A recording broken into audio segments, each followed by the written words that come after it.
It happens when you're as loud as me and you come from the past that I come from, and I've made it out and I've done better for myself. People can't stand to see the new version of you. They still know the old you. Do you see that a lot as an entrepreneur, like Eric, that where you get you start getting hate mail? Yeah, absolutely. A lot of, and my hate mail is in the form of DMs, not just to myself, but in form of, fake accounts going on other people's posts that post about me, start talking. I had one guy, I remember an agent that used to work with me, I hope he watches this. He started going on all of my agents who are still with me, who are actually successful, calling me a snake oil salesman, meaning I'm greedy, where I'm the only one making money and this and that. But now we have, hundreds of agents making multiple six figures a year, which I've met some of your guys. They look like they're getting paid pretty well. You've met some of them. I had a couple of them here for that private event a while back, and they're doing phenomenal. And it's not, and it's because we're teaching people a new way to do insurance through these insurance carriers. The insurance carriers have had to change their ways for people like me who have recreated the wheel. See, insurance don't like. Well, before we get into that, for the people that are watching, this is Eric Bosworth. What is it you do? Like, explain really, and kind of like drop down, because I don't think people understand insurance at all. Like, really basic. So, how are you disrupting insurance? Basically, I own Insurance Elevated. I started with just four agents, 2 years ago this month. Actually, March 11th was my 2-year anniversary. Started Insurance Elevated. We are a life insurance, health insurance, annuities, marketing company, branding, and consulting. Like I do all of it. And the way I do that, and I package it is every agent is their own business owner. They're 1099. So they come in and work under my umbrella, and they can create their own brand. And they sell life, health, and annuities. And I also teach them how to personally brand themselves, how to brand their business, how to do lead generation on their own. They can also, and I also own a lead company, which is Elevated Leads. My leads, which I run ads, we probably run 700 to 800 ads at a time. We spend almost $400,000 a month just on marketing and advertisement. And then the agents, the way I kind of disrupted the industry was, there was two main problems in the insurance industry. 90% turnover rate after the first 12 months. Okay, so I wanted to find the main two problems. And I said, if I just focus on these problems on how to fix them. Is that like similar to pharmaceutical sales?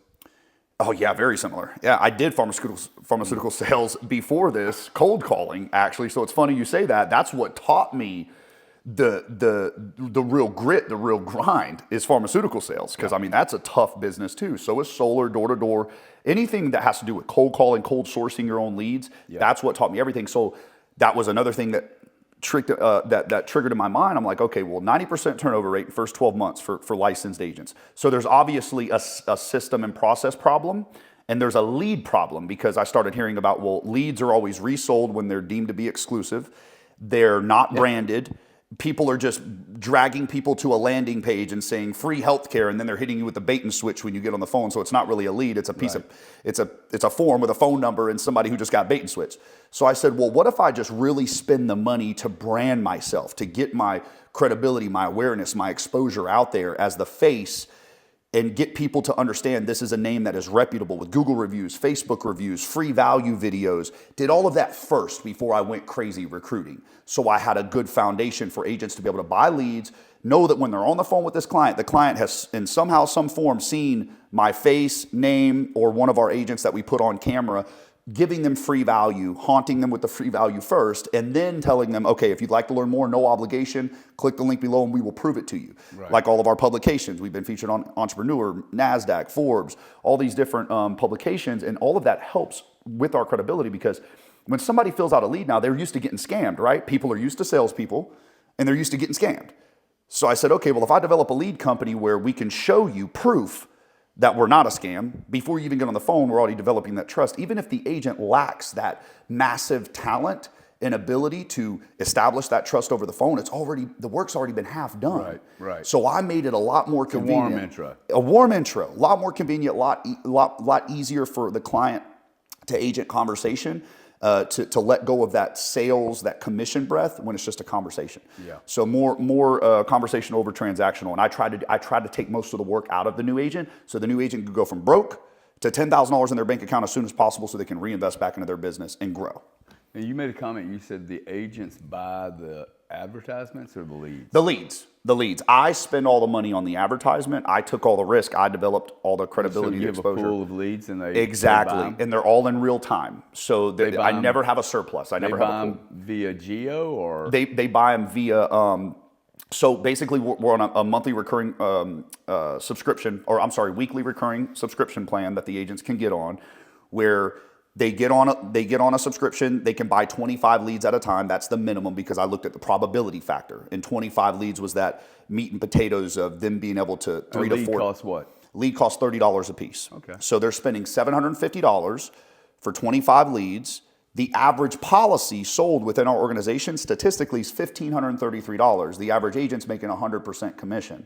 So one policy, they're almost doubling their investment. Right. And the average agent is selling 4.25 policies, issued paid commissions off of one lead pack, statistically. Got it. So they're essentially 4xing their investment. So that's why I always tell my agents. And you charging them keeps them honest in the process of getting the sale. Exactly. And if they're on subscription, and I get some agents, or I get some outside, you only want your agents on subscription so you can make money. I said, duh. I'm a business owner. I'm here to make money. But if I can guarantee you statistically, if you're a full-time agent, that you're going to make $5,000 for every $750 you spend if you just follow everything that we've built. Yeah. Why would you not want me to make more money, to spend more on advertising and marketing, and spend more on credibility, brand awareness, to make it even easier for you to make the sale, so we all make money? Yeah. The power of reciprocity. So, you get those haters and people that don't understand, but obviously we were deemed the fastest growing life insurance company in the country in 2023.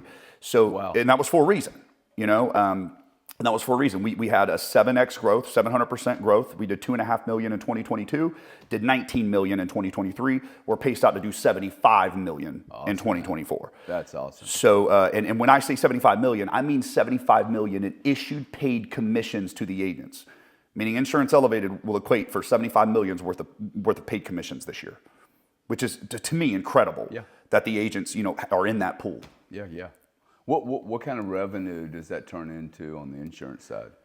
So for me personally, for the umbrella, gross revenue on because lifetime value of a customer is what? So for health insurance, depending on the product, because we do health as well, about 5.2 years. Okay. Life insurance, 2.3 years. $1,500 is the average ticket? So $1,533 is the average ticket that we have statistically on the life insurance side. About $70,000, $80,000 lifetime value.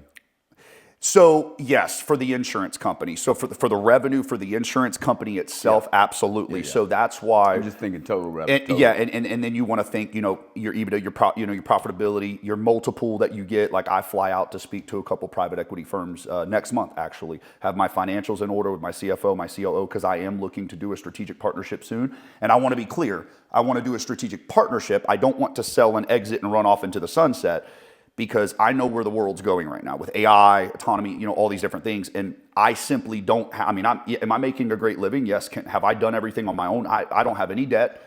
Everything's done on my own personal production, my own money, never taken any loans, nothing. But for me to take this to a multi-billion-dollar organization, I will need a strategic partnership soon. The word strategic means what to you? Like, what does that look like? For me, I believe it, somewhere along the lines of, let's say I sell off 70% of my profitability, and then you guarantee a certain amount of growth over 2 to 3 years staying on as either CEO or CMO, because I'm more of a marketer. I think that there's somebody better as the face of the company, more politically correct than me. I'm more of the risk taker. Get shit done. Get shit done. Get on camera. CMO. And I know that. I know when to humble myself and say, I'm not the CEO when this gets bigger, right? But I think, making a deal. Right now you're the CEO. You're the chief executive. I have to be. But I got a few people in the company now that I've been very blessed with that have done more in 2 months than I was able to do in a year. So I'm like, wow. One of them being Eric Perez, my COO. Different skill sets. Different skill sets, exactly.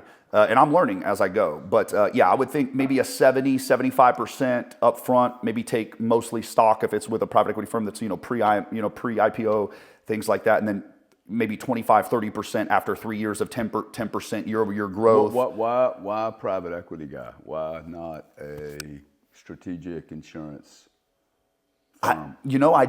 Honestly, Gary, all I've learned is about a couple private equity firms that only buy insurance companies and what they've been able to do in terms of resources, AI, and kind of seeing that's all I've really done my research on.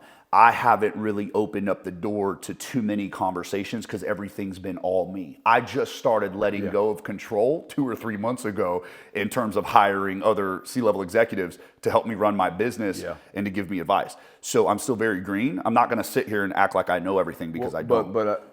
What's the purpose of the raise? You're making money. Making great money. I want to scale a lot faster because right now there's what's faster than going from 1.5 to 20 to 75? That's very true.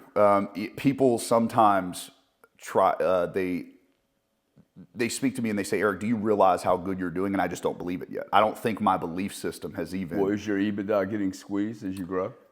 No, it's actually increasing because of all the compound effect between the residuals and the as earned money and the overrides from all of the agencies. Because I'm now starting to bring on full agencies instead of just your typical single agent. I'm acquiring agencies that are coming out of their non-competes or coming out of their contractual agreements between insurance. So, actually, it's not being squeezed at all. But the thing is, I know that there's a race for market share right now in terms of people like now copying me, running ads, because I was kind of the first one after COVID to start running ads and going all in and being that outlier, that guy with the tattoos talking about life insurance, talking about properly structuring IULs that have a lot of good and bad flack right now on social media, talking about whole life, proper ways to do financing with whole life policies and infinite banking, certain concepts like that, done the right way, of course, because there's a wrong way to do them where the agents pad their commissions up front heavily, where the client doesn't see cash value for years. People are starting to catch on to that, how I started doing my marketing. So I know if, like, let's say I do get a proper investor or I do get a private equity firm where I can use their CRM, their team of lawyers, because I'm a risk taker, so where I can have that protection, that level of protection, and then also that investment into AI, prompt engineering, where we can get rid of dialers and AI can come in and dial all the leads for the agents and make it even easier, where the agents are literally just closing deals all day off of their calendar. So I'm going to ask you a question again. Why do you need a private equity investor right now? Or, as you call it, strategic? I guess it's the fear of thinking somebody with a lot more money than me can come in and strong arm me and just take everything that I'm doing and do it at 10 times the scale simply because they figured it out. Because, it's not that hard to figure out. I did it first, but I don't think I'm a genius for what I did. I think I just made a couple right moves at the right time after, COVID, of course, and really scaled that fast. I guess it's the fear. It's the fear of a big dog coming in and just taking everything that I did, spending $3 million a month on advertising while I'm spending $300,000 or $400,000. I simply don't have the money or the manpower to scale that fast. So how large is the addressable market? Well, you're looking at what percentage of the addressable market do you have right now? So right now we're looking at, in terms of addressable market, the reason why I went more life insurance over health and we just cross-sell health insurance is because health insurance, private PPO health, not Obamacare, private PPO health insurance that business owners, self-employed individuals get like ourselves that we can write off. 32 states you can sell that in, and you're looking at a market of 25-year-olds up to about 52, 55-year-olds depending, and they got to be relatively healthy, to get a good plan. So your market is a lot smaller. With life insurance, you're all 50 states. You can sell a 14-day-old a children's whole life policy. You can sell an 89-year-old a whole life policy, right? So, and you're talking about middle class America, which is 100 some odd million Americans that need simplified issued life insurance products, meaning life insurance that does not require blood work, meaning quick results. They get protected quickly. Agent gets paid quickly. Agent reinvests back in their business quickly, gets to help more clients quicker. That's why the addressable market is large. Yeah, over 100 million. You have less than 1%. of the total addressable market today, Yes, right? essentially. So I don't know why you would be worried about some big giant coming in with a bunch of money, stepping on his balance sheet. He can't execute like you can. I guess it's like my therapist. He's not going to do the guerrilla marketing like you do. They're not, nor the content day in and day out. You know, it's every day. I keep a videographer with me. Like Diego's my full-time videographer now. I'm putting out hundreds of videos a month now. But I think it's this weird thing, Gary, and I'm not sure if you ever went through this, but a couple things, you know, because I see a therapist, right? Because I'm a little bit crazy. So I ask, you know, why do I walk around like I feel like everything's just going to get taken away from me the next day? And, you know, she said, Eric, you know, you walk around with an impending dome of doom over your head because you're scaling so fast, you're making so much so quickly, and you're helping so many people that you don't even believe what you're doing yet. And you think it's all going to be taken away because you've made so much money so quickly that your definition of like when I became a millionaire, I kind of got depressed, like wealth depression, she calls it. Where I was like, wait, this didn't change anything. Yeah, I mean, yeah, I got changed material stuff, but it didn't change my focus. Like I realized I was in survival mode that entire time. And then as soon as I, you know, had enough money where the money far exceeded my lifestyle, it turned into purpose mode. Like, why was I getting up every morning? Yeah. It's for people, you know, to put as many people on as possible. And because I actually enjoy this shit. Like it's a game to me. It's a fun game to play in a good way. Positive leverage, helping others, putting people in positions to win, you know, teaching people all the failures and trials and tribulations I've been through, getting them to success a lot faster so they don't have to trip and fall as much. Just things like that. I mean, you're putting things into perspective for me. You are. I have this fear that somebody's going to come in and just ransack me with a bunch more money and knock me off my pedestal. So I think that's where I'm at. I've competed with ExxonMobil, Conoco, Shell, British Gas, RWE, Nuon, EDF, biggest electricity company in the world, Visa, MasterCard, every processing company you can imagine. And I've always had this little, they have so much money. They know everyone. Their Rolodex is 8 trillion lines larger than mine. They have all these parties they invite all these important people to. Yet, for 40 years, dude, like the first mover, the guy that can execute, the guy that's not sitting in meetings, talking about dress code and HR gets things done. And these markets are so large now that like I would worry about bringing in an outsider, like especially private equity, man, because you know you're going into it going, hey, I want a strategic partner, and all of a sudden you're going to realize they're not strategic. They are totally into finance and money, and their strategy is going to be very different than yours. Now, there's a time, to me, like the chargeback business that I used to own, there was a time to sell that to either anyone, because the multiples were so high. The multiples, that was my only reason to exit. Wasn't, hey, I'm gonna see. I think the dream for a lot of entrepreneurs is, hey, I'm building an idea. I want somebody to come in and help me and supercharge it. And first off, if they could supercharge it, they would have already done it.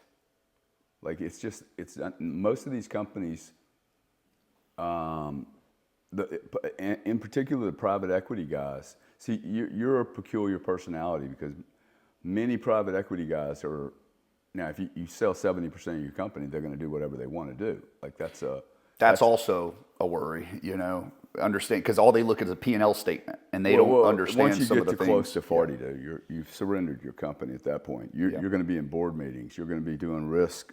Like I had a partner once, we were raising $250 million, and she looked at everybody around the table and said, hey, why do I need to have board meetings?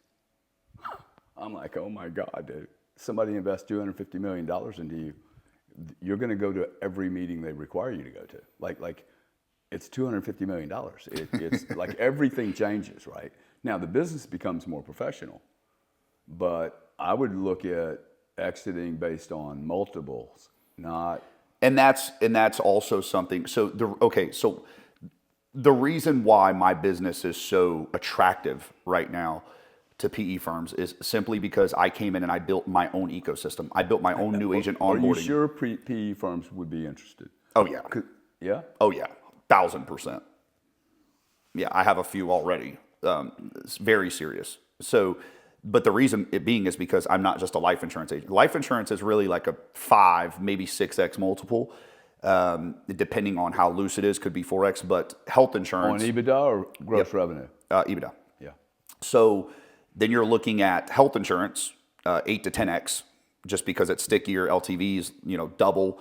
And then I also own my own lead generation company, which the value there is my data, right? I have 350,000 data points right now, leads that I've sold for life insurance leads that we could, repurpose for property casualty, other things in the future.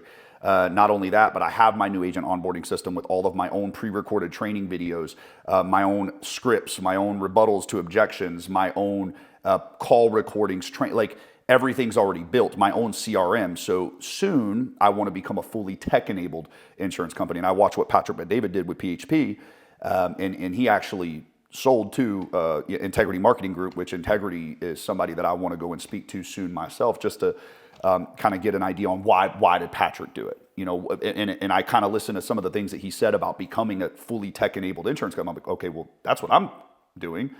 And I'm scaling faster than PHP or WFG or any of them did right now, currently, compared to what they were able to do in the years that they were open. So it's attractive because all around, when you have the CRM, you have the new agent onboarding system, you have the lead company that is the heartbeat of the life and health company, and you have the branding, the consulting. So it's like I have everything in one. I don't have to source anything else. All of my agents can be successful off of what we've built in house. Your multiple at that point becomes an average of, anywhere from 9 to 11x, especially if I add in Medicare. I have Obamacare, which is 10 to 12x because it's just stickier. Obamacare books of business. We do, and Medicare is the only thing that we haven't added in yet because Medicare is the one industry within insurance where you can't cross-sell. Everything's like wildly compliant. And anytime it's wildly compliant, you're dealing with a bunch of 1099 self-employed people that have access to all these products. You are in for hell if you just let them go loose with that. So if I'm going to do Medicare, it's going to be a specific call center, people that just do Medicare, and we focus on that. But right now with Obamacare, private health, life, annuities, the lead company, the branding, the coaching, sometimes you can get paralysis by analysis. So I try to keep it simple on everything that you can cross-sell with and not make it too hard for the agents to think, so they can focus on money-making activities at the end of the day. So you have a great business. You're generating a lot of cash. Get to buy toys. What are you have a therapist, you're like, hey, I need to learn more about myself and make sure that I'm staying as strong as the company needs me to be strong mentally and physically. What questions or, things do you run into? You're like, hey, I wish I knew that, right? Where do you get maybe confused or, just questioning, hey, is this the right way? Am I using whatever questions an entrepreneur might I think have? every day. Every day. I think the main thing right now is I started this business with some of my best friends, and it's bit me in the ass. I don't know how to deal with them, and I'm starting to notice I've made a lot of mistakes. For instance, I brought in this new COO, Eric, who's worked for Fortune 500 companies. He's ran a real estate brokerage with EXP, built it up to 2,000 agents. He's done a lot. He has a tech data background, and also the way he deals with people. He's just much more politically correct than I am. And even with some of my best friends, I gave a lot in the beginning, gave too much where now it's expected. And I'm starting to run into this problem where every day it seems like I'm getting somebody that gets mad at me for not doing something for them when I told them I was going to do it, but I told them as long as you do this, and they're not doing it anymore, but they're still holding me to my word because I'm daddy now. It's, oh, well, you're rich now, so you should just do this for us. You should pay my rent when I can't afford it. But it's like, wait, I created this entire opportunity for you to make money. Why should I be paying your rent? So but I hated that. I never set clear expectations on paper. I should have put everything on paper when I started. That was the biggest mistake I think I made. And I think I still draw out decisions that should have been made a long time ago. and I let a lot of things slide, and it just Like what? For instance, to get specific, This is confessions now. yeah, there's confessions. Like for instance, I made a rule 2 weeks ago because we had a dog, and I bought a compound in Ybor, Tampa industrial area by IKEA, $4.2 million compound. It's not as professional and easy because I wanted it to be a little bit lighter. Wanted people to come in, their business owners. If you're renting an office for $1,200, you can bring your dog, etc. But one of the dogs bit an agent. So I said, oh, no more dogs except for Fridays and Saturdays, and they have to be small, right? Small dogs, and they got to be locked in your office. Well, nobody listened to me, right? There were dogs at the office yesterday because they knew I wasn't there. So there was 2 dogs. It's just like they don't give a shit because they just think, oh, it's okay. We're just going to still do it because we make money for Eric. You see? So they tend to, it's this entrepreneur, I'll get to work whenever I want, I'll leave whenever I want, I'll do whatever I want because I'm 1099, not realizing the one thing that they do need in their life is more structure as a 1099 entrepreneur. And I'm battling with that every day because a part of me loves teaching entrepreneurship, but then I also see the dark side of it where I'm giving all that freedom and people are ruining their own lives with it. When if I would have just been a little bit harder. But then when I was hard last year, I lost 2 of my best friends and 22 agents because they said they could have went and done it better. Mind you, one of them are back with me now. The other 20 that were agents are all back working at their old jobs because they needed me to be hard on them. But I pulled back. So now I'm in a rock and a hard place where it's like I have to set these perimeters. But the problem is when I'm not there at the office, I don't have another leader stepping up. Because it's all my best friends who I put as leaders, who I've developed teams for, who they're making a shit ton of money now, because of what was your thought process when you were hiring your friends? What was your thought process? That I just want to make money with my best friends and play credit card roulette because I just wanted to help all the people around me that I loved or that I thought were. And now, what are you thinking about it? How does it? Now I think that I fell in love with my business more than anything. And I realized my business is more important for the future and for the thousands of people that it can help, both on the family side as well as the agent side, that it's bigger than me and my best friend from back in the day that I used to party with. It's much bigger than that now. And I'm at that point now where that's why I have to let my executives now that are in that position make those decisions, what's best for the business based off of what I'm spending, my P&L, everything that I'm doing for the agents, all the rents that I'm paying when people can't make their payments just because I feel bad because of our past relationships, not realizing, wait, I brought all this value to you. What about the value? Like, if I got to pay your rent, that means you're not putting in the work needed for the opportunity given because there's new agents. I have new agents coming on, 19, 20, 21 years old, running circles around the guys that I put in positions to win that have been with me since day one. So they're more grateful because they don't know me. We don't have that familiarity aspect, So, they say familiarity breeds content, right?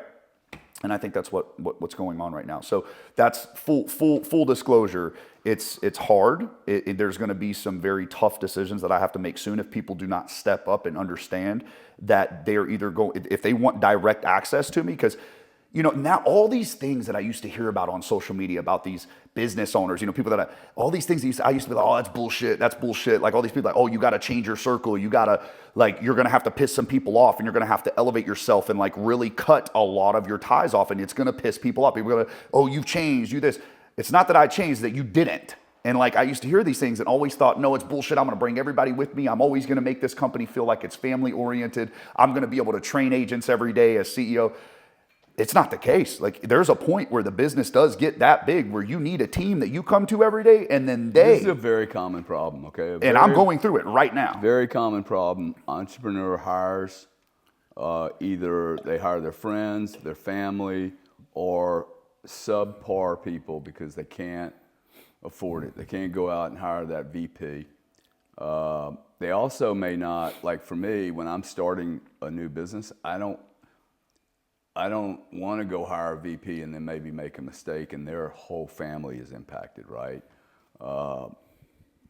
Especially me, because people follow me and go, oh, I want to work for you. I'm like, no, yeah, but your family do. You're used to getting a 401k and you're used to flying, a certain way and staying in certain hotels because that's Visa's policy. But entrepreneurs like me we don't let people do first class and stay in 4 seasons. I may, but like all my staff cannot do that. And then what happens is that I've been through this so many times now. I tell everyone, hey, the team that initiates the business, the people that you hire in the first 2 years of the business, if you're successful, many of those people will not make the journey.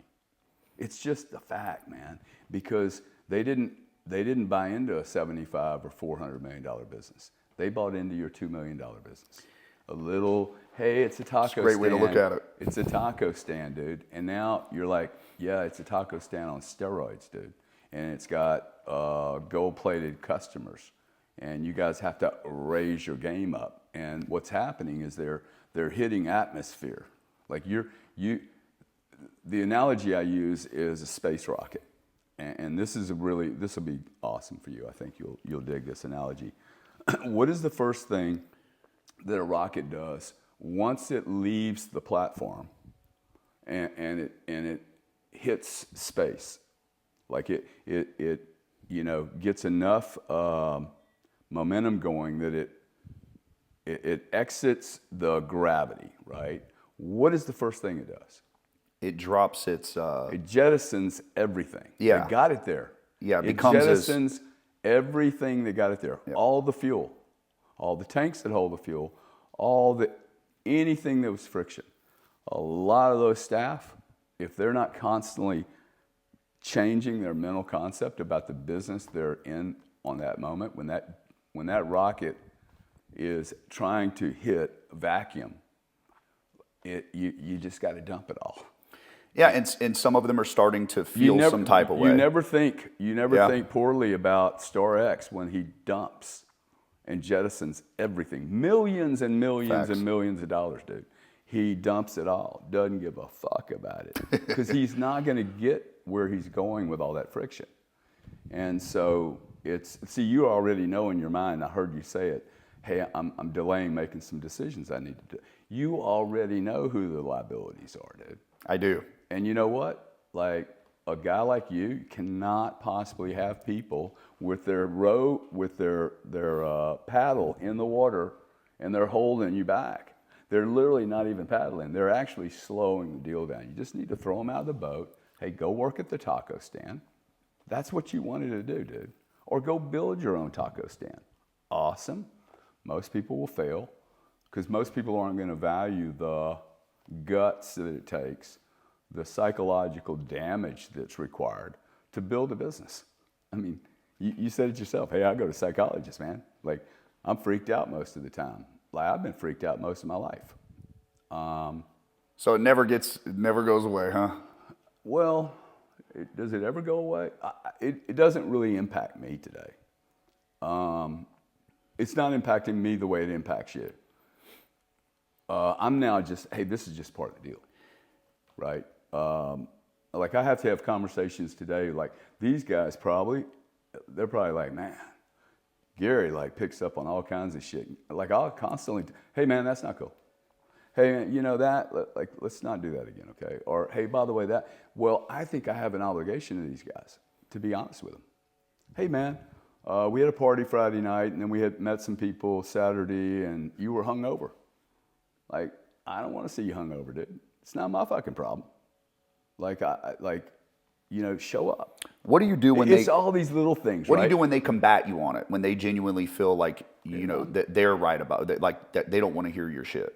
Yeah, well, they can go work for somebody else. Very simple. Dude, like if you got it all figured out, like, I mean, if I'm trying to help Ryan here, like, if his parents didn't teach him to take in data that's valuable, then he's not going to be able to take the data in.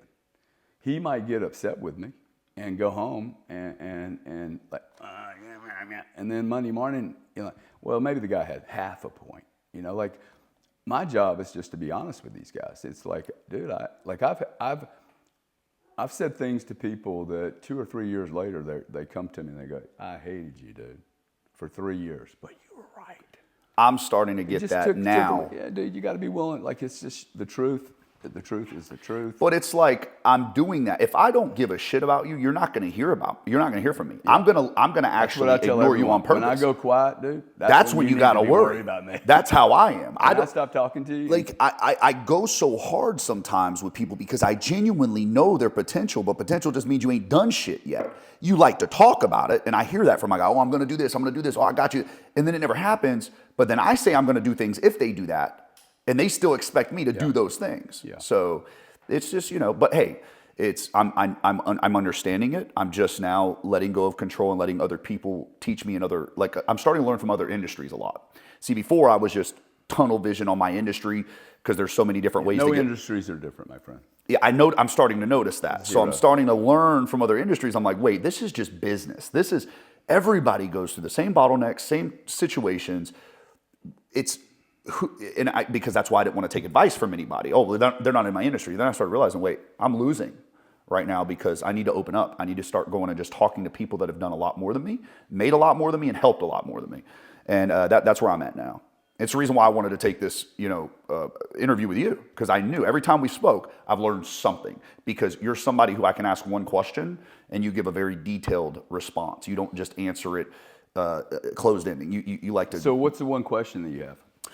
Well, you've actually, I came in here I wanted to kind of get your take on, private equity, how it works, et cetera. You kind of helped me out on my understanding. It wasn't really a question. I just wanted to get your insight on the way I'm thinking right now, where everything's just going to be taken away from me tomorrow because somebody's going to come in and just push me to the side and run with it. So you help my confidence a little bit, and just knowing, hey, I obviously am doing something right if we're the fastest growing insurance agency, and I'm helping so many agents, and we're doing everything we're supposed to. Well, it sounds like you have healthy margins. I mean, we have very healthy margins. Like right now, I'm just at a point where, like in the next 6 to 8 months, like 7 figures a month is in my horizon, maybe earlier. And at a 50% margin, dude, 1% of the world gets to live like that. Yeah. So I'm very blessed. I spend a lot of that back into I'm taking all my top producers this week, Friday, to Dominican Republic, Hard Rock, for 4 days, 3 nights, yacht day. And next year I'm trying to make it even bigger. So I did this year, there's 16 of us, which they're plus ones as well, so 32 total. Supposed to be 34, 2 people backed out. But next year I want to do 100, 50 of my top producers with their plus ones, get some of my agency owners that are under my umbrella involved where they pitch, because this year it's been all me. I've spent everything on my own. But I think I need to start getting some guys involved that are now making that type of money where they can reinvest in their agents, where we can make it something huge, where that brand awareness starts to really become a household name in terms of not only the family side that I'm spending all the client acquisition money on, but also agent acquisition side, where we have all of that B-roll, that content, that culture, that showing of like a positive culture again. Bringing people back into office is one big thing I'm doing now too. In-office culture. Are they fighting it? Some people are, some agents are, but it's funny because every time they fight it, I have this. Your biggest producers? My biggest producers are in office. Yeah. In office. And they're not fighting it? They're not fighting it. They love it because they see in office, I give a lot of perks too. I start agents out at a little bit higher comp that are in office, compensation, so you're making more money. I've statistically shown in-office production versus out-of-office production, and it's no question. Yeah. It's like 22% higher. So, 22% when the average agent is making $200,000 their first year, that's a lot of money. Yeah. Okay. Right. Over $40,000. We're not. It pays all the taxes. Exactly. We're not talking about chump change here. Yeah. So and I try to put it into perspective for people. Like, we used to, in terms of corporate America, people move their entire lives just to make $100K a year. After taxes, after everything, it's like 60, 70. They move their entire life. They relocate all across the country. You got guys that still want to work from home because it's convenient, because the world is getting lazier. So I have a double-edged sword here. I'm making it much easier for agents to make money and clients to fill out leads, for everything just to be easier with AI, with systems, processes, et cetera.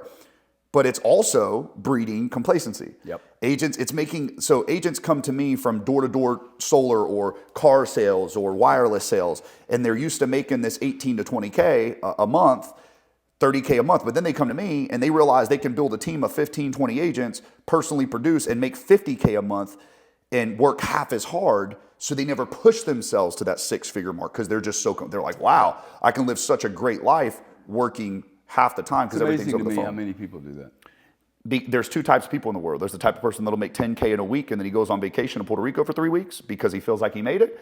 Then there's the type of person who makes 10K in 1 week and says, oh shit, I can make 20K in a week. What can I do with 30? What kind of, change can I make? Yeah. So it's a big difference. Yeah. And I see it every day. What, for anyone that's like, everybody wants to be an entrepreneur, is that? Until they are one. Yeah, and then they realize how much it costs. The amount, dude, it's not the cost. It's how lonely it is. It is lonely. It is Nobody lonely. talks about the I would like to write a book on, the loneliness of entrepreneurship and wake up. You're not fit for it, right? Like 90% of the people should never run. How many coaches of NBA teams are there? 12. How many coaches, professional coaches are there? Professional teams, 20. Like how many excellent Super Bowl players? You know the likelihood of someone becoming a Super Bowl quarterback is probably higher than someone becoming a multi-million-dollar repeatable entrepreneur. It's unbelievable, man. The stresses of it, the losses of it, because it's not just monetary loss. There's losses every week. There's friendship loss. There's mental, there's fatigue, exhaustion. Like every 4 to 6 weeks, I had to go to the doctor this morning to get blood work done because every 4 to 6 weeks, for 2 days, I'm like, I feel like my head's 200 pounds. I can sleep for almost 2 days straight. I don't want to look at my phone. I've shut everybody off, the whole world off. And it's starting to happen more frequently now. And I don't know if it's stress, my immune system, what it is, but I know, I'm sorry, 33. Yeah, that's not good. It's not good, right? But I'm stressing, a lot because I'm overwhelmed because I'm just now getting to that point. Like I'm right there where I just hired CFO, just hired COO, just hired VP. So I'm at that point now where, and I'm being vulnerable on this interview because I want people to know, like, if you're coming into this business, even at my level, like there's massive stresses here. Like everything looks good from social media, all the content, all the reels, all the cars, the jewelry, but it's fucking hard. Yeah. And the hard does not get easier, you get harder. Like you become, harder to knock off. You become a lot more intelligent. You move with different intentions at this level. And, but I still fight demons every day. I fight my vices.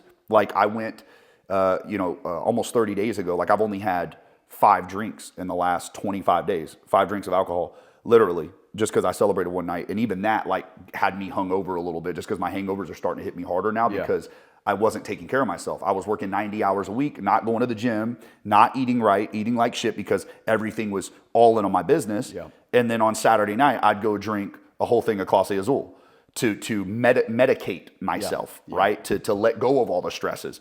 And my body was just like, Eric, what the hell are you doing? Yeah. So as of lately, I've had to pick myself back up, get right, get my blood work done. Yeah, that's why I use the professional athlete because, you got to think about you're operating at a different level.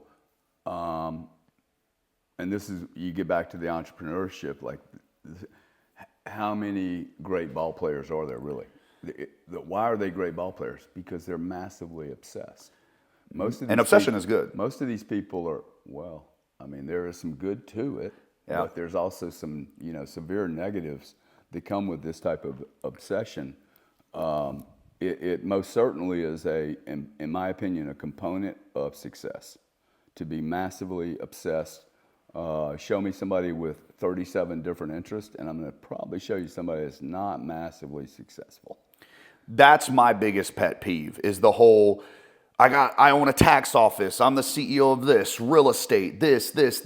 When I start seeing people post about all of that, the real people, like the people making real money, look at that and they're like, probably people that do that and you're claiming it just because you can refer it out, but you're not the master at all of that. Because if you were, you'd show a lot more for it in terms of other aspects of your life. And I start to notice that because you have people on social media, like I started my consulting for other insurance agencies because I know I can take an insurance agency from here and give it, 20% more revenue within 60 days just off of what I've learned. I can actually help people scale their businesses and consult them. You got these internet coaches. How much your revenue is on the consulting side? Right now, like literally, because I just started it 30 days ago, I have 2 clients that have paid me $20,000 a piece. Yeah. So, hey, if I get 2 clients a month, which in the last 30 days, which I'm pretty sure I can acquire 2 clients a month, we're looking at another $40,000 a month. Right now, I'm revenuing about $900,000 a month, $800,000 a month. What? Me personally, because Who does the consulting? myself, and then Gentech Marketing, which Amel and Christian and Caesar, all those guys, Gentech, and so they help me out with the marketing side, but they own 50% of my lead company. I gave them 50% because they take care of all the billing, the software, they run the ads, and then they take care of the, they built help me build the CRM out, et cetera. So in terms of my total revenue, I'm at about $600,000 a month right now. So, me getting 2 clients a month on the coaching side, another $40,000 in revenue, around 600, but every month it compounds. Like I gain another 10 to 15% based on residuals, overrides, as earns, money coming in, bonuses from insurance carriers. Yeah. So it's growing at a substantial rate. That's why I said, man, I should be in the 7-figure range in 6 to 7 months. And I'm very open about what I make because I've always been a firm believer. Like my agents, they always ask, oh, Eric, because they know I'll show them. I'll pull up my fucking bank account because and other guys like higher up than me when I first started, oh, Eric, you shouldn't do that. Like you got to keep some. I said, why the fuck would I want to keep my agents? Why would I want to keep my agents away from like wanting to be who I am? The ones that really do bust their ass and they have the extreme work ethic and they're recruiting and they're doing everything I ask them. Why would I not show them exactly what I had to spend and now what I make to get to where I'm at? Why would I not give them the blueprint to be successful? Yeah. If I don't want them to be where I want them to do good, but never better than me? Right. No, I'm going to show them exactly what it costs first, not just what I make, but what it costs to get here and everything that I went through and all the bullshit that I had to go through as well, both monetarily and just mental struggles. So I try to give them the full picture. That's what I do personally. Yeah. Well, good luck on that. I think it's probably an utter waste of your time, but good luck. It depends on who it is. Yeah, I'm not showing that to everybody. For the people that have brought me massive value and I'm like, oh shit, this could be the next me, that's who I'm doing. Everybody else, they have to earn that spot. I'm not just opening up my book and having one-on-ones with the brand new agent that came in and hasn't even wrote $10,000 in a month yet. Yeah. These are for my guys that are doing hundreds. You're trying to motivate people. Hey, this huge opportunity. At the higher level, yeah. Which again, 99% of them aren't going to do what I did. Yeah. But that one that I find will be all worth it for me. Yeah. Yeah, well, he's going to be the guy that goes out and builds his own business up. See that? Eventually. It always happens. Yeah, and it's fun. These markets are so big. Like, if the market's really big, if you like it, one thing I try to do is I try to really understand because I'm always a little nervous because I'm always breaking into markets that don't really want me there.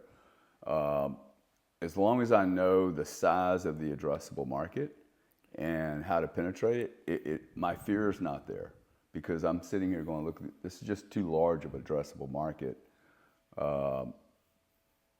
It's going to be served by someone. Like someone's going to sell insurance to someone. Yep. A lot of guys in the insurance industry have this false misconception, though. They're all competing against each other. They all, they all talk shit about each other and this and that. And I'm the loudmouth. Like I hear it all and I start to clap back. And honestly, I'll start coming after motherfuckers with a defamation case at this point because I am the one that's making the most noise. Yeah, you don't want to do that. Yeah, but a lot of people. But you don't. I'm just telling you, it's like I get it. But a lot of people in the insurance industry, that's what they do, right? That's all they have left because they're so old school. Yeah. That all they have left is to bash the new guy doing everything the right way. That's all they have. I've been bashed many a day, my friend, and like it. Bash me all day long, okay? The question is, who's putting the contract in front of somebody's face? Yep. Who's signing the deal? Just like, it's just noise, okay? I mean, the more you become successful, the more you're gonna have the bashing. I just don't, like the defamation, it's a waste of your energy, dude. You got so many things to deal with, like the haters and the people that are trying to say things about you to disrupt you. It's not going to even be successful. It's not very professional. It's not. Most buyers know that. They're like, hey, why is the guy, that's the best you can do is bash Gary? Yeah, I just think that it gets to a point, when do you allow it when it is affecting your business? Like the people on social media and all that stuff, the comments, that none of that stuff really matters.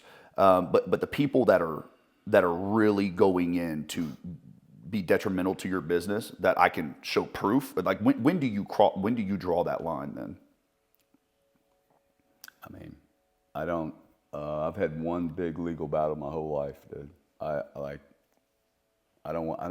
My business is not suing people. So you just try to stay away from it as much as possible. Just keep doing your thing. I expect people are going to be threatened.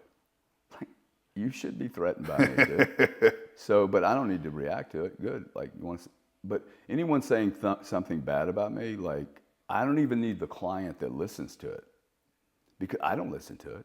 Like, this is That's true. Dude, this is the best you can do, is say Gary was investigated by the FTC. Dude, I'll tell you I was investigated by the FTC. I mean, let's roll. You have a question, please ask me. But I don't care, dude.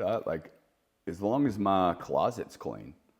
I just don't want to. I don't want to hire lawyers unless I am going to go nuclear.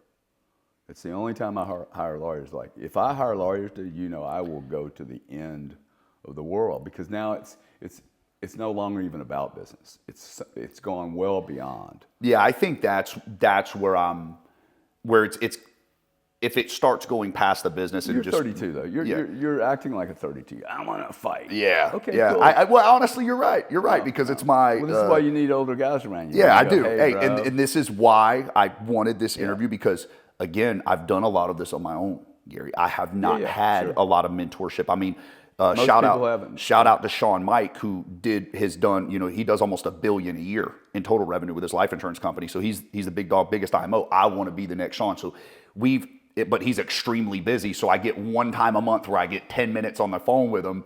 And of course, we get to chat about things, but I got to be very direct and have specific questions. So, but the casual life advice, like it's hard to come by, especially with how busy I am. He is. So it's good to take these conversations and listen and kind of, develop a lot more emotional stability with things that I'm going through, and just understand like it's all going to be okay at the end of the day. I got to kind of keep telling myself that. So why don't we give the audience one last question that you've been wanting to ask somebody older, maybe more experienced than you, and we'll end here. What question would you ask? If you were in my position, everything that you've heard about my business so far, like I told you, just hired the executive team.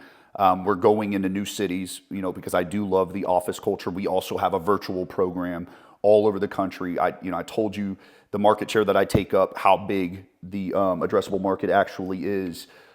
Where would you put your main focus on? Would it be mainly just more and more content, more and more client acquisition ads? Would it be focused, now that I have all the systems and processes, to put all my money towards recruiting? Because ultimately the agents provide me more revenue. But also I'm looking at celebrity marketing. Like, I haven't got into that yet. I don't even know what type of CPA I'd acquire there, the cost per acquisition. Where would your main focus be if you were in my position right now at 33 years old? On pace to, do 10 to 12 million in revenue this year. For myself, the business is going to do upwards of, 60 to 75 million. Where would your head be at? I'd probably start getting my structure in place, actually. I'd probably worry a little bit less about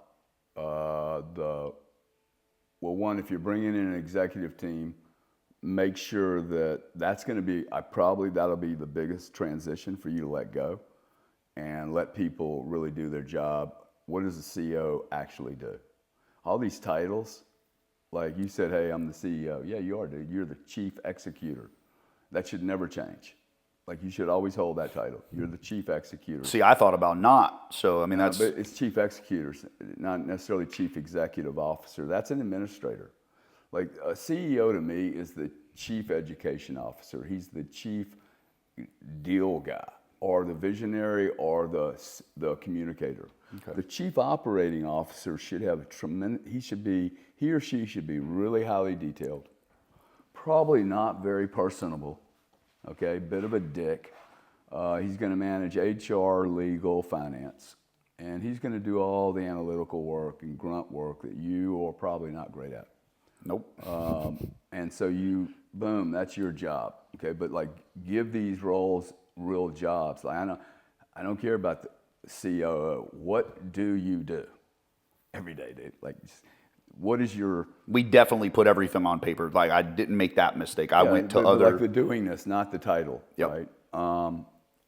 And then I would keep doing what you do best, and surround yourself with people that go, hey, look, I know what I'm doing here, and then don't do anything else. Don't go wander into areas that you don't know anything about, like private equity. See, I would spend no time on that right now, dude. If you're making $12 million a year, okay, net, well, gross, net's around. I mean, net'll be around 7 to 8 million. The next million. thing I would do is, hey, how do I keep 12? Yeah. I would go manage your tax issue. I would not, before you manage your tax issue, and then you're going to think about private equity. So that's why we bought the building. You're going to think about see, I would never have bought that building. That makes no sense. For the cost seg. That makes no sense. Okay. You should have bought a fucking plane. You should have bought a plane, rent the fucking building, use the plane as marketing, okay? And you're going to be able to go to all your places and do what you really want to do, which is face to face with your peeps and be the leader. So This year, that was my goal, was to do the plane. well, whatever. I would sit down with a professional though and go, hey, look, I'm making $12 million a year, dude. Like, this is real money now. You don't need all the gold Rolex watches. They're like, hey, what do you need to do to one, lock that down so you're secure. I mean, if you were able to keep $3 million outside the tax system, that why would you need private equity, dude? $3 million extra a year back into that business, like $3 million goes a long way for guys that run businesses the way you and I run them. I don't even understand the private. You're better off going to your buddy that's doing $1 billion and going, hey, how would you like to wrap this business into yours, dude? He already understands your business. Okay, like you could run a whole division for him, and then you could convince him, hey, let's take my business and your business and go IPO the bloody thing, if that's even available. You're getting close to a point where $100 million plus, you could possibly IPO. Now, I don't think you're going to get the multiples you're talking about. And on $12 million at 4X, well, you're making 75, dude. You're going to make $48 million. You're going to have a 30% capital gain, so you're at $30 million, but you're making 12 a year.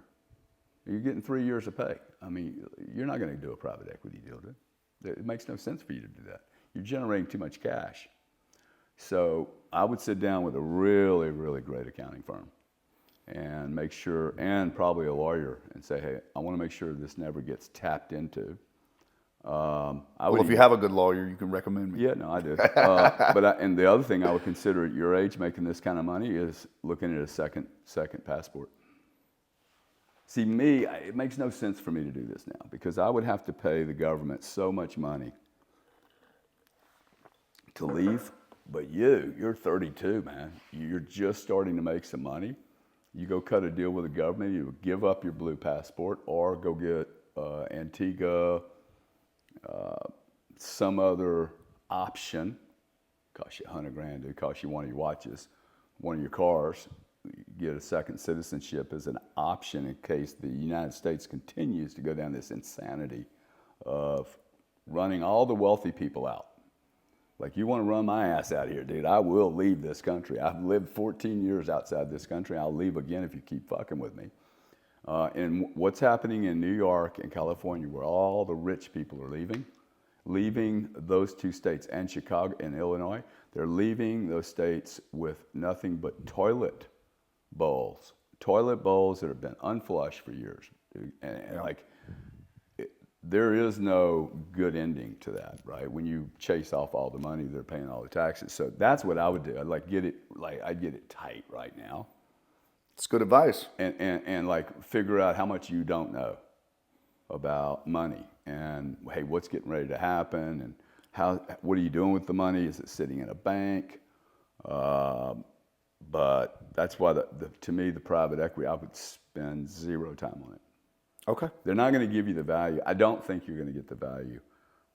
Look, I'm invested in a company that makes $72 million net income a year. They cannot find an exit. $72 million in net income a year. Cannot find an exit. They wanted, I think, I think they won it 7, 8 times. This is 10 years, $72 million, dude. This is a lifetime. I mean, it clocks in. I get a check every month. They cannot find an exit. So and it may be their model, right? That may be the issue. Or maybe the guys don't know how to really sell it. Or maybe they're asking too much. There's a lot of things that go into that. But these markets move a lot, man. They do, especially with interest rates higher right now, harder to acquire money. And Yeah, well, that's getting ready to change. Yeah. So you're getting ready to get a bunch of free money. But those are the things I would do. And then the other area that I would do is I wouldn't even wait till Monday. I would literally make this a list because it really resonated with me. What you said was, hey, there's some decisions you've made that you haven't pulled the trigger on. I would literally go, hey, every one of those decisions, they all get cleaned up Monday morning. That means you need to go home. Don't even go to the office. Thursday, Bob, Mary, Larry, my old friend from high school, he's got to go. If I can make the list, dude, who needs to be jettisoned? Maybe you sit down with them.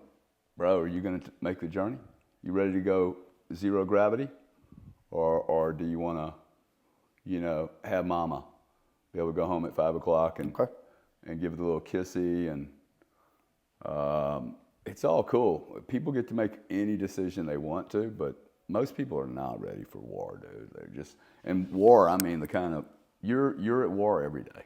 You're at war with yourself, and you're at war with the atmosphere around you because you're trying to survive, right? You're a survivor. And I think to me, that insecurity is actually good because I've seen way too many people that are smarter than me, better educated, more proper. They actually dress up for an interview. They put on the right stuff, right? But man, they're not ready. They don't have that grit to hear no 100 times and not take it personally. I hear 100 no's, it means a yes is coming. Yeah, sooner or later, dude. Yeah. Like I'm just closer to the yes, right? See, that's the way you look at it. Most people, ask any of your salespeople, how many sales calls did Colonel Kentucky Fried Chicken guy make, Colonel Sanders make before he got a yes? Yep. And the real question is, how many times would it take Ryan to go pitch the same deal over and over and then finally go, okay, I've just heard too many no's. I surrender, right? Over 1,000 times, dude, Colonel Sanders heard no. Most people would not have made it to 100. I have pitched tens of thousands of times, dude, and heard tens of thousands of, in fact, I've rarely heard no. That's the problem. It's the no answer. Oh, very nice, Gary. Yes, yes. Thank you very much. And no progress, right? But it's a no, right? It's really a no. And most people just they're not ready for it, man.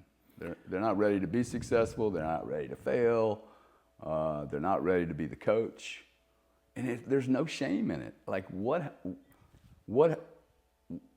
did it become wrong to be a team member? Okay, or a secretary? Becca? Dude, I ain't getting out of bed without Becca. Okay, there's nothing wrong with that. I just nothing had wrong a with people having good 350 jobs. people, dude. Yep. I didn't do any of that shit. Yep. These guys did it all. Yep. And I need to let them do it. No, you're right. I'm not going to go step on their job and take them over. Yep. You want to learn how to delegate without losing your mojo. Now, if you lose your mojo, that's a problem. Can't lose that. Still got to. No, dude, that's the gift, man. That's the God gift, I think. And it doesn't mean that the mojo doesn't need to be refined as you grow. But that's what I would do, man. I think you got a great business, and the more thought you put into it. I'll just leave you with this one thing. As I've gotten older, and I know this actually sometimes don't even want to say this because it sounds so boring, but I wish someone would have said, hey, thinking more. Me and my brother we're action heroes, right?